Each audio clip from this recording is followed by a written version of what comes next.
Qween. So you get on Drag Race, finally. You get to the hotel room. You start having a panic attack. Well, not right away. Not right away. Anxiety fun happens. I mean, it was like, I'll tell you this thing, and I completely stand by this.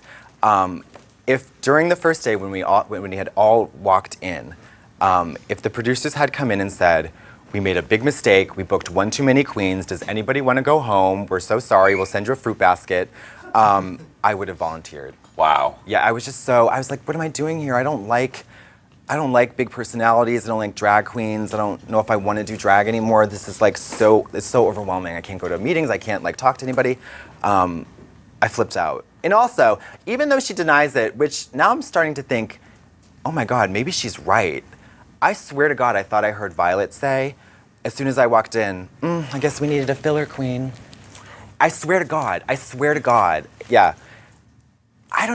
She denies it.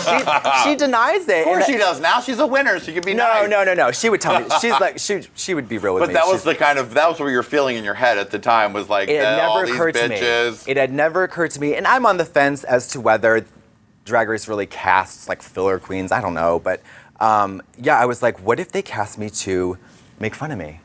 Like, what if they thought this like Russian character was so goofy and stupid, like they're like a watered down Borat, that they're just gonna like show a little bit of it and then give me the boot? And I was like, I can't let that happen. It was terrifying. It was terrifying, and there's nobody you can talk to. Right. You can't call your friend and be like, should I wear this on the runway? I don't really know what to do. Right. It was terrifying.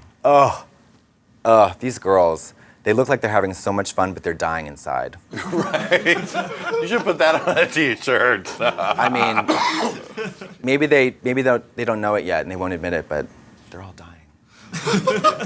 Or they will die. I mean, we'll all die. But. I mean, exactly.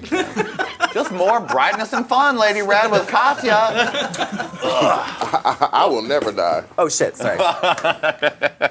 So it turns out, though, that all of your insecurities and everything really were kind of the key to showing yourself. I mean, that Michelle's always talking about being vulnerable, but really you connected with the audience in a big way because you really showed what you were going through, your true colors. Sure. Yeah, I mean, people talk about the editing and all that stuff. I'm fortunate at like that, although many moments were embarrassing. I was like, well, that's me. I mean, I don't know, like that's totally me. They couldn't have done me any more accurately. But yeah, I was waiting for the critique of like, we need to see the fake you. You're showing too much vulnerability. Right.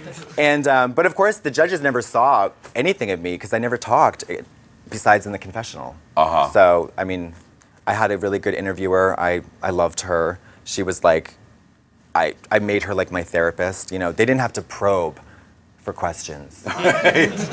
Because you had a lot to say. That was the only person you could talk to. She would be like, all right, so set up this challenge. It's a new day in the workroom. Be like, I hate myself and I hate life. And it was so bad. Wow. I mean, they had maybe not quite Laganja levels, but they had a lot to work with. Yeah. So embarrassing. And you said you didn't come in with a game plan. When you got there, you saw them. I had a couple of because you never know who's going to be there. Right. And you never know what's going to be asked of you, so you don't know what to do. So I had 3 different I had football, to use a football reference maybe, plays. We're going to go with Whiskey Tango Roger, or we're going to go with Beta Carotene, or we're going to go with Delta Kappa Sigma. Okay. Which I believe is football terminology. So they. Sure, we'll go with that. I got in there and they looked so good. I just threw out all the playbooks and I just started to internally melt. Yeah. Fame.